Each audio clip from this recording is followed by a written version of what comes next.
Gracias, señora presidenta, queridos colegas. Me parece importante, en primer lugar, señalar que este recinto es absolutamente competente para discutir esta y cualquier ley en el marco de la particularidad que tenga cada una y, por supuesto, de discutir esto también y de hacer amplio el debate con los distintos sectores económicos y sociales de la patria. No obstante, algo que me parece que es absolutamente increíble, algo que deja atónitos a muchos, es la posibilidad de que aquí vengan como recaderos o como pasapapeles de los empresarios, algunos compañeros. Me reservo los nombres para no herir susceptibilidades, por un lado. Y además de recaderos, vienen a chantajear a la Asamblea Nacional diciendo que si no se archivan otros proyectos de ley, no habría posibilidad de un diálogo efectivo y necesario respecto al tema. Creo que es tarea de cualquier legislador defender la responsabilidad y nuestras atribuciones que la Constitución nos da. Y efectivamente, señora presidenta y queridos colegas, hay políticos disfrazados de empresarios que pretenden hacer de esto, sí, una plataforma en contra de la política absolutamente consecuente de este gobierno en los distintos ámbitos y que hacen de esto un elemento más para poner en contra y para generar desestabilización política. Un elemento más a considerar respecto a los empresarios es que quienes están este momento sugiriendo con un apetito voraz tener más y más incentivos, además de los que están incorporados en esta ley, son empresarios migajeros, empresarios que han vivido a costilla del Estado y que, salvando las diferencias ideológicas, no han jugado ni siquiera el papel de burguesía nacional, sino de la oligarquía más ociosa.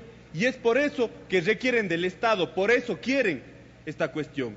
Y es importante mencionar esto porque me parece que hay un acuerdo a nivel conceptual de la necesidad y pertinencia de fomentar y de incentivar la inversión extranjera y la inversión privada, pero inversión responsable, inversión que pueda generar capital, que pueda generar riqueza, pero que no vaya pues con las aberraciones de un capitalismo salvaje que la Revolución Ciudadana no se ha cansado de interpelar.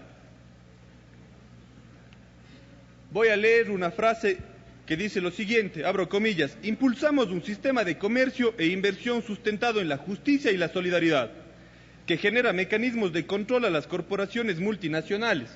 Rechazamos frontalmente que controversias con empresas privadas extranjeras se conviertan en conflictos con los Estados. La Corte Constitucional declaró inconstitucionales 11 tratados bilaterales de inversión que son instrumentos de las transnacionales para saquear al país por medio de oscuros procesos de arbitraje internacional. Cierro comillas. Se preguntarán de dónde es este párrafo. Nada más y nada menos que del Plan de Gobierno 2013-2017, que al menos los 100 legisladores que llegamos con la bancada de Alianza País suscribimos. Y me parece que si algo debemos honrar es la palabra en función de eso, porque son tres los elementos o tres consideraciones que debemos tener los legisladores presentes. En primer lugar, el marco constitucional, una hoja de ruta que hemos establecido como Estado, que es el Plan Nacional de Buen Vivir, y lo que nos permite disputar la política son nuestros programas, nuestras propuestas de gobierno. Y asumiendo que somos la mayoría legislativa de un mismo bloque, creo que debemos hacer un esfuerzo mucho más serio en lograr garantizar eso, porque estamos condicionados ya no solamente por la voluntad, sino por la fuerza de las urnas en hacer respetar esos criterios. Se ha hablado mucho en los medios de comunicación respecto al pragmatismo y al realismo que requiere esta ley, y efectivamente coincido plenamente en esos dos elementos, pero diciendo que pragmatismo no es ingenuidad y que realismo no es derrota. No podemos ser ingenuos creyendo que cualquier ley va a ser ya la panacea para solucionar y para atraer a todos los capitales, porque sabemos que detrás de esos capitales no únicamente hay intereses económicos, sino también mecanismos de extorsión política y de juego respecto a las posibilidades de que este proyecto fracase.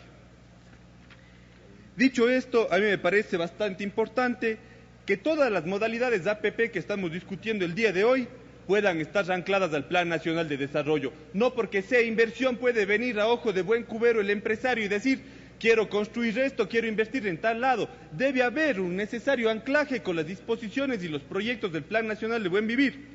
Y por eso yo propondría que este comité interinstitucional pueda generar un catálogo de proyectos de los cuales se puede invertir en modalidad APP y además definir los ámbitos. Estamos claros que con este proyecto, al menos en concepto, aunque esto no diga ya la ley, el texto, que lo que no se quiere es avanzar a la privatización. Es contradictorio a la ética política de la Revolución Ciudadana cualquier intento de privatización y por lo tanto es necesario definir cuáles son los ámbitos de acción en los cuales se puede invertir en modalidad APP. De la misma forma, es necesario incorporar mecanismos de control, tanto ciudadanos como institucionales, a todo esto. Está bien que generemos incentivos, pero generemos también garantías para el Estado ecuatoriano en el caso de que no se vayan a cumplir los contratos. ¿Quiénes van a controlar? En primer lugar, los ciudadanos usuarios. Para eso hay una ley antimonopolio, una ley que garantiza la calidad. Y también las instituciones que se encarguen del control en el caso del incumplimiento de los contratos. Vuelvo a insistir, es importante definir áreas concretas para la modalidad APP en las cuales estén excluidos sectores estratégicos y aquellos que son servicios fundamentales que afecten derechos. Me parece que hay un acuerdo respecto a esos dos elementos. Respecto al comité interinstitucional, es preciso, necesario y sobre todo conveniente para los intereses del Estado, que a la final son los intereses del pueblo ecuatoriano, generar al comité interinstitucional atribuciones claras de qué es lo que puede y lo que no puede hacer. Y por otra parte, procedimientos claros que digan, a ver, señores del comité, estos son los pasos que ustedes tienen que seguir. Si no, lo que les estamos dando es una tarea inmensa y sumamente discrecional con la cual yo no puedo garantizar como legislador, y creo que ninguno de nosotros, que pueda haber efectividad al momento de establecer los proyectos en modalidad APP. Respecto a los contratos, aunque se menciona de ladito en la propuesta de ley, sería importante y sugeriría a la presidenta de la comisión que puede incorporar criterios importantes respecto a la modalidad APP, tiempos fijos, compartimentación del riesgo, derecho a la propiedad, definir un tipo modelo de contrato que nos permita tener, como dicen, normas claras. Pues efectivamente pongamos las normas claras, las reglas para que puedan efectuarse los contratos de APP. Y además creo y consideramos importante tener consideraciones mínimas para la firma de estos contratos o de estas asociaciones público-privadas.